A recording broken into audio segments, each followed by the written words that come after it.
नमस्कार शेतकरी मित्रांनो, मी अशोक तोडकर हवामान अंदाज। आजचा जो लाईव्ह आहे तो आपण काही कारणास्तव स्टॉप करत आहे, कारण की शेतामध्ये आपलं काही काम ट्रॅक्टरच्या सहाय्याने चालू आहे। तर मित्रांनो, आजचाही लाईव्ह आपण संध्याकाळी उशिरापर्यंत घेण्याचा प्रयत्न करू, पण तो निश्चित नाही आहे। पण संध्याकाळपर्यंत कुठल्या भागामध्ये अचानक वातावरण सक्रिय होऊ शकतं याबाबतीत तुम्हाला मी संदेशही आपल्या सोशल मीडियाच्या मार्फत दिलेला आहे।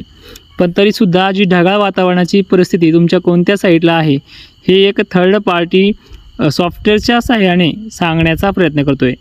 जो जत भाग आहे, जत भागापासून आपण सुरुवात करूयात। जत भागाच्या पूर्व दिशेला, हा जत तालुक्याच्या पूर्व भागामध्ये हे वातावरण सक्रिय झालेले आहे आणि हे वातावरण सरकणार आहे पूर्व भागामध्ये मंगळवेढा साईडला।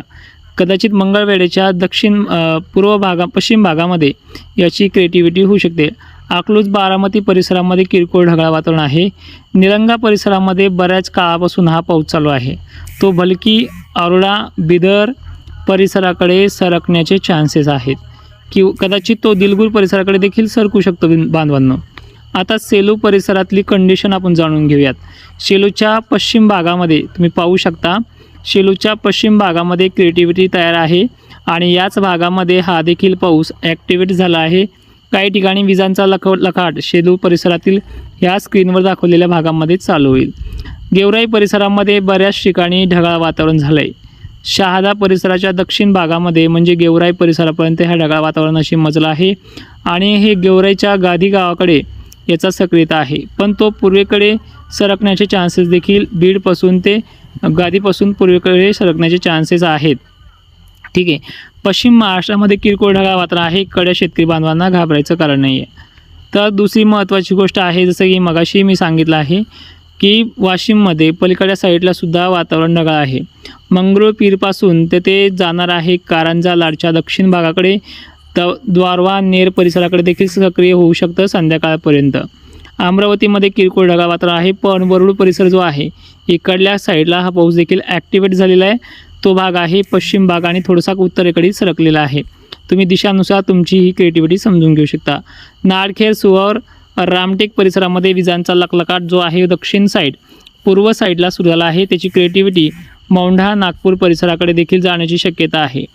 इकडे एक आष्टी आहे, तुमसार परिसर आहे, गोंदिया जिल्ह्यात देखील इकडे वातावरण सक्रिय होणार आहे आणि हे वातावरण वराड सेवणी तसेच डोंगरघाट गडचिरोली जिल्ह्याकडे देखील जाऊ शकतं। तर बांधवांनो, आजचा हा जो कंडिशन आहे ती किनवट परिसरात देखील सक्रिय आहे आणि समजून घ्या, पश्चिम महाराष्ट्र दक्षिण महाराष्ट्र शेतकऱ्यांना संध्याकाळीसुद्धा आपला शेतमाल झाकून ठेवायचा आहे। बऱ्याच जणांना ही कंडिशन आणखीन पाऊस किती दिवस आहे ही भीती वाटते आहे।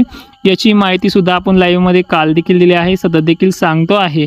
पण आजचा लाईव्ह आपण सोलापूर सांगली परिसराकडनं स्टार्ट करणार आहोत, त्यामुळे त्या बांधवांनी देखील आजच्या लाईव्हला संध्याकाळी 9-10च्या पिरियडमध्ये सामील व्हायचं आहे। कदाचित जर मी लाईव्ह नाही घेतला बांधवांनो, नाराजी नसावी, कारण आपण त्याच लाईव्हच्या सारखाच एक छानसा व्हिडिओ सविस्तर जिल्ह्यानुसार देणार आहोत। उद्याचा लाईव्ह मात्र पूर्व वेळेमध्ये सुरू होईल। धन्यवाद मित्रांनो, व्हिडिओ शेवटपर्यंत पाहिल्याबद्दल।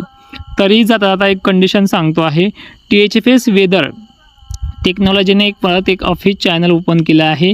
त्याची लिंक जेव्हा तुम्ही व्हिडिओ पाहता त्याच्याखाली एक मोर नावाचं ॲप्लिकेशन दिसतं आहे, मोर नावाचं एक इंग्रजीमध्ये नाव दिसतं आहे, ते म्हणजे डिस्क्रिप्शन बॉक्स आहे। ते ओपन केल्याच्या नंतर तुम्हाला तिथे ग्रुपची लिंक तसेच चॅनलची लिंक देखील देण्यात येईल। त्यामध्ये हिंदीमध्ये भाषेमध्ये, जसं की तुम्ही पाहताय आता भारताच्या या भागामध्ये अलाहाबाद, अहमदाबाद, गुजरात परिसर, MP परिसर, जबलपूर परिसर, छत्तीसगड परिसर, तेलंगणाच्या काही मोजक्या भागामध्ये पावसाच्या सरी कोसळत आहेत। याची माहिती हिंदी भाषेमध्ये संपूर्ण भारताची देण्यात या प्रयत्न करेल।